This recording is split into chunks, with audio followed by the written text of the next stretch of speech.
அப்படின்னு கடவுளே வள்ளல் பெருமானுடைய தனித்தன்மையை உணர்ந்து அனுப்பியிருக்கிறார். கடவுளே அனுப்பியிருக்கிறார்.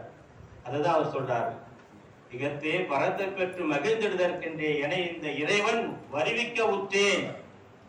அடுத்தவங்களுக்கு நான் சொல்ற மாதிரி நான் சொல்லிட்டு போறதுக்கு மட்டும் இல்ல, அருளை பெற்றேன், நான் அருளை பெற்றுக்கொண்டேன், நீங்களும் பெறுங்கள் என்றுதான் அதனுடைய பொருள். அப்போ அதுக்காகத்தான் வள்ளலார் வந்தார்.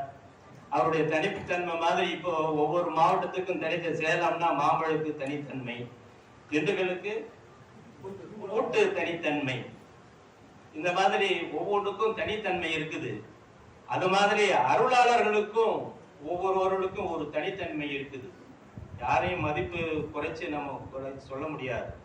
ஆனா எல்லா அருளாளர்களும் செய்த செயல்களை எல்லாம் உள்வாங்கி இந்த மக்களுக்கு எப்படி சொன்னா இவர்கள் கேட்பார்களோ அப்படி சொல்ல வந்த தனித்தன்மை வள்ளல் பெருமான் ஒருவருக்கு மட்டும்தான் உண்டு என்பதை என்னுடைய இந்த சொற்பொழிவானது உங்களுக்கு தெரியப்படுத்தும் என்று நம்புகிறேன். போடவர் இல்ல, திட்டமிட்டு வந்தவர். 10 ஆண்டுகள் 1865 சங்கத்தை ஏற்படுத்துறார்.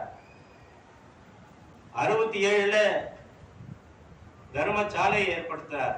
72 சத்திய ஞான சபையை ஏற்படுத்துறார். 74 சித்தி விழா திருமாலைக்குள்ள போய் இதற்குண்டான பலனை இதெல்லாம் நம்ம ஒரு சன்மார்க்க சங்கத்துல சேர்ந்து புண்ணியத்தை சம்பாதிக்கக்கூடிய அந்த தர்மசாலையை நம்ம பயன்படுத்தி, அது ஜீவகாருண்யம். சத்விசாரன்றது இறைவனை இயற்கை உண்மை விளக்கமா இருக்கக்கூடிய ஆண்டவனை தெரிந்து கொள்வதற்கு, நம்முள் ஐயா சொன்ன மாதிரி நம்முள் தெரிந்து கொள்வதற்கு, நமக்குள்ள இப்படி காட்டுறோம், வள்ளலார் இப்படி காட்டினார் உருவமத்தில். இதுதான் திருச்சிற்றம்பலம். இதுக்குள்ள ஒளி இருப்பதாக பாவனை செய்யுங்க. அதுவும் உடனே அப்படியே தெரிஞ்சிடாது, பாவனை செய்யுங்கள். அது பாவனை செய்யும் பொழுது அப்படியே கொஞ்சம் கொஞ்சமா அது நமக்கு தெரிய ஆரம்பிச்சிடும். இந்த அனுபவத்தெல்லாம் வள்ளலார் அற்புதமா சொல்லியிருக்கிறார். அந்த மாதிரி ஞான சபையை அவர் அமைக்கிறார். 74 சித்தி வளாக திருமாலைக்குள்ள இந்த ஒழுக்கங்களை கடைபிடித்து நம்ம நடப்போமானால் இந்த தேகமானது ஞான தேகமாக மாறும், ஒளி தேகமாக மாறும், மரணமிடா பெருவாழ்வு என்ற தகுதியை அடையும், ஆன்ம அடையும். இந்த ஆன்மா மேலிருந்து வந்த ஆன்மா உலகத்துல ஒரு லாபத்தை அடையணும். அடையறதுக்கு கடவுள் அவருக்கு கொடுக்கிறார், 3 சுதந்திரம் கொடுக்கிறார். அந்த சுதந்திரத்தை கடைபிடிச்சு நடந்தோம்னா தான் அந்த சுதந்திரன்றது முதல். தேக சுதந்திரம், போக சுதந்திரம், ஜீவ சுதந்திரம், 3 சுதந்திரத்தை கொடுக்கிறார்.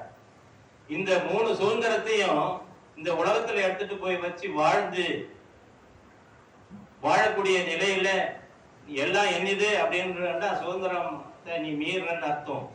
தேக சுதந்திரம், உடல் ஒன்னிது இல்ல, கடவுளுடையது. பொருள் உன்னுடையது இல்ல, கடவுளுடையது. உயிர் உன்னுடையது இல்ல, கடவுளுடையதுன்னு நினைச்சு நீ வாழ்ந்தேன்னு சொன்னா அடுத்த பொருளுக்காக ஆசைப்படுவியா? உன்னுடைய பொருளை வச்சுக்கிட்டு அதை பூத மாதிரி காத்துட்டு போவியா? இந்த உடல்ல கொண்டு போய் சாராயத்தை ஊத்துவியா? மூக்குப்பிடி போடுவியா? சிகரெட்டு பிடிப்பியா? அவரோட அடுத்தவங்களோட வாயில கொண்டு போய் சிகரெட்டை பத்த வைக்க முடியுமா?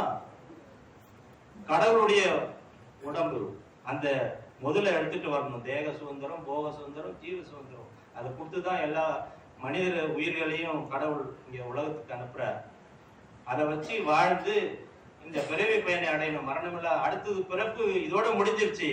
மனித பிறப்பு புல்லுல இருந்து ஆரம்பி ஒரே ஒரு பாட்டு, 6000 பாட்டை எடுத்து விழுங்கக்கூடிய ஒரே பாட்டு, எத்துணையும் வேதமராது எவ்வுயிரும் தம்முயிர் போல் எண்ணி உள்ளே ஒத்துரிமை உடையவராய் உவக்கின்றார் யாவர் அவர் உளம்தான் சுத்த சித்துருவாய் எம்பெருமான் திருநடம் புரிகின்ற இடம் என நான் தேர்ந்தேன். அந்த வித்தகதம் அடிக்கு ஏவல் புரிந்திட சிந்தை மிக விளைந்ததாலேன்னு சொல்றார். யார் மனுஷன் சொன்னா எல்லா உயிரும் தன் உயிர் அப்படின்னு அவன் நினைக்கும் பொழுது எல்லாம் நினைச்சிடலாம்.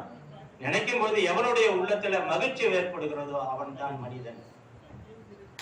அந்த மனிதனுடைய உள்ளத்துலதான் இறைவன் இருக்கிறார். அந்த மனிதனுடைய திருவடியை நான் வணங்குவதற்கு முற்படுகின்றேன் வள்ளலாரே சொல்றார். அந்த மாதிரி எல்லா உயிரும் தம் உயிர் மாதிரி நினைக்கக்கூடிய பக்குவத்துக்கு நாம வரணும். நமக்கு உள்ள இருக்குது தயவு, கருணை, அன்பு எல்லாமே நமக்குள்ள இருக்குது. அதை எது மறைச்சிட்டு இருக்குதுன்னு சொன்னா ஆணவம், மாயையினுடைய பிள்ளைங்க. இதெல்லாம் மனம், புத்தி, சித்தம், அகங்காரம், இதெல்லாம் மாயையினுடைய பிள்ளை இருந்து மறைச்சிருக்குது. அவனை என்ன நீ போய் மதிக்கிறது? அவனுக்காக நீ என்ன ஏந்திரிக்கிறது? அவன் என்ன பெருசா பெரிய ஆளா அப்படின்னு மடக்கி போடுறது நமக்குள்ளே அகங்காரம். இதெல்லாம் அழிக்கணும்.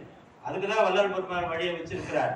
அந்த ஞான சபையில நம்ம உள்ள இருக்கக்கூடிய இத்தனை விஷயங்களையும் கழிச்சு போடுறதுக்கு தான் 7 திரையை வச்சு நமக்கு காட்டிடுறாரு. நம்ம என்ன ஜோதிய வழிபாடு பண்றோம், ஒவ்வொருத்தவங்களும் ஜோதி தரிசனம் பண்றோம் போய்.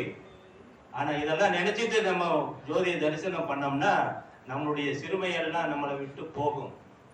அப்போ அழுக்கு நம்ம விட்டு இறங்கிச்சுன்னு சொன்னா இந்த உள்ள இருக்கக்கூடிய ஆன்மாவானது மகிழ்ச்சி அடைந்து அப்பதான் அது வெளியே கிளம்பும்.